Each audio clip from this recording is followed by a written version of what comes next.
بسم الله الرحمن الرحيم. Hadirin yang dirahmati oleh Allah Subhanahu wa taala, teman-teman sekalian, kisah Ibnu Abza harus menginspirasi kita bahwa kalau orang yang awalnya berasal dari budak bisa begitu dimuliakan oleh Allah Subhanahu wa taala karena taufik lalu ilmu dan iman yang beliau miliki, maka pintu itu terbuka lebar di hadapan antum, hadirin. Karena separah-parah, seterpuruk-terpuruk kita pada hari ini mungkin itu nggak lebih buruk dari budak.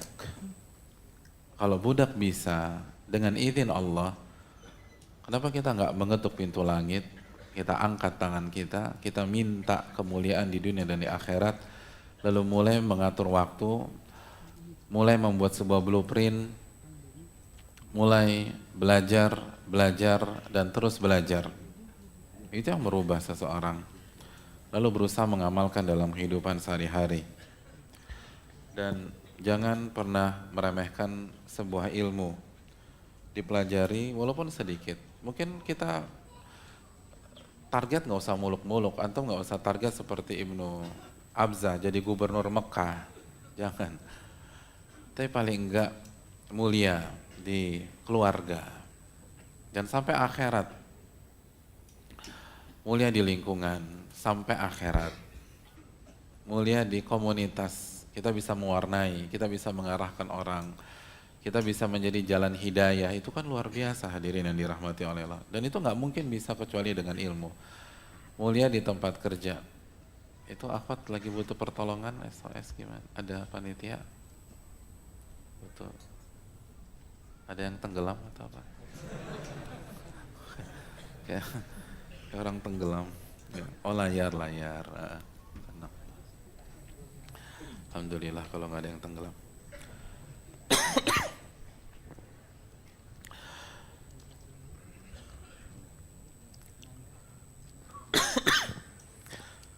Nah, khususnya bagi antum yang masih muda, sekali lagi karakter anak muda itu apa sih, hadirin? Karakter anak muda itu pengen diakui, pengen eksis, pengen dapat panggung. Tapi banyak orang atau banyak anak-anak muda itu tidak tahu bagaimana cara yang berkelas untuk bisa diakui, untuk bisa dapat panggung dalam konotasi positif, diakui oleh Allah yang pertama, itu yang terpenting. Berbeda dengan anak-anak muda pada zaman para sahabat radhiyallahu taalaan, tanpa nyari muka, tanpa harus lebay, harus jadi bertingkah aneh-aneh, mereka dilibatkan oleh orang-orang tua. Sebagaimana Abdullah bin Abbas dilibatkan oleh Umar bin Khattab kalau lagi ngumpul dengan para sahabat-sahabat alumni perang Badar. Sebagaimana dalam hadis Bukhari. Yudakhiluni ma'a asyakhi Badar.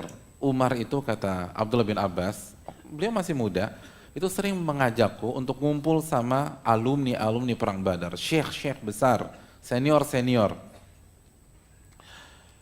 Dan ketika banyak di antara mereka melihat Abdullah bin Abbas, awalnya mereka merasa risih. Fakana ba'duhum wajada fi nafsihi, kok ada anak kecil di tengah-tengah kita nih. Ini Abdullah bin Abbas kan masih kecil.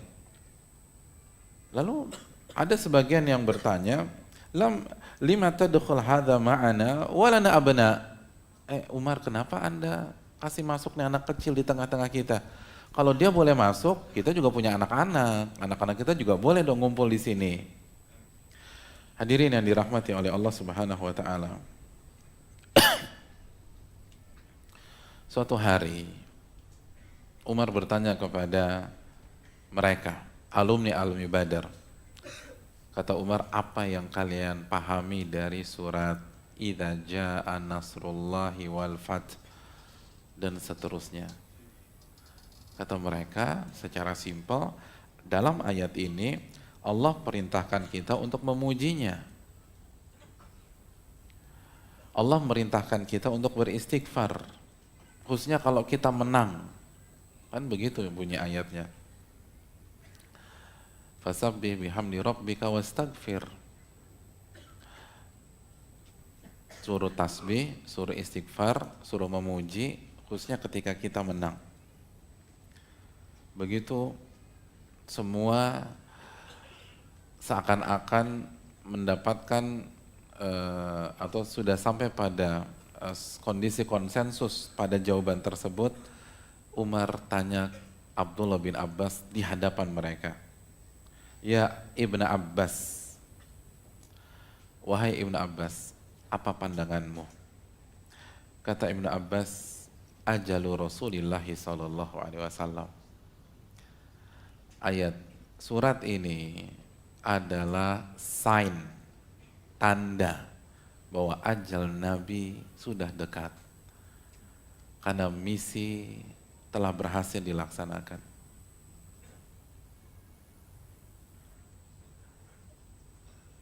Surat ini secara tersirat menjelaskan tentang pesan tersebut.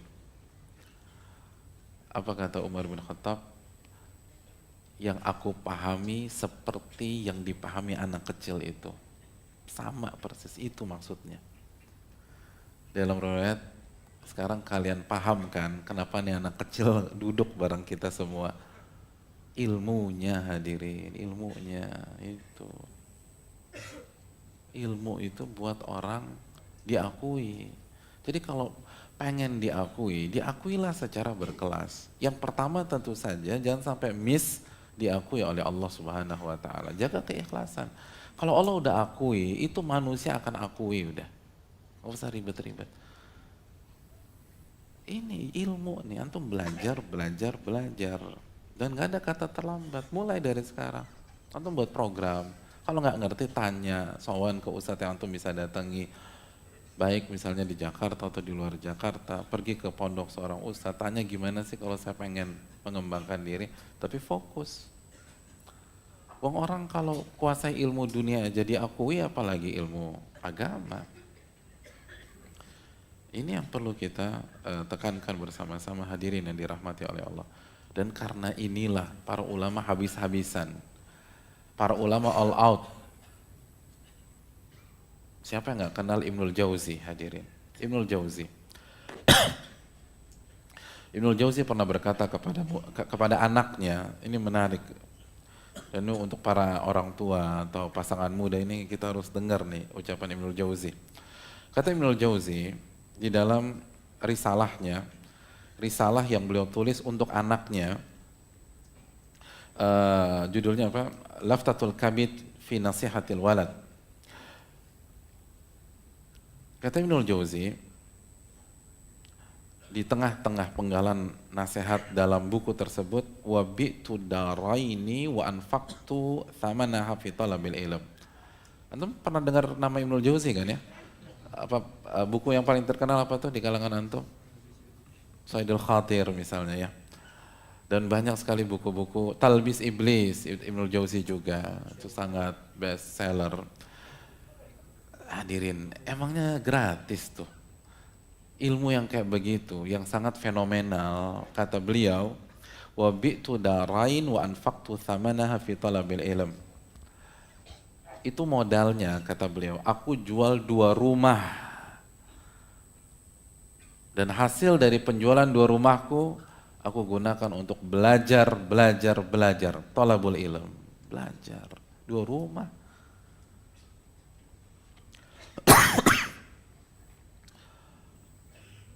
Sampai, kata beliau, walam yabqa li syai'un minal mal. Sampai saya nggak punya uang sepeser pun juga, nggak ada duit udah. Jadi hasil penjualan 2 rumah itu 100% untuk kehidupan sehari-harinya dan belajar, beli buku lah, transportasi, terus ngejar, pokoknya digunakan semua untuk fasilitas belajar. Sampai habis duitnya habis, ya Allah. Gitu. jual rumah tuh. Rumah. Bayangkan tuh.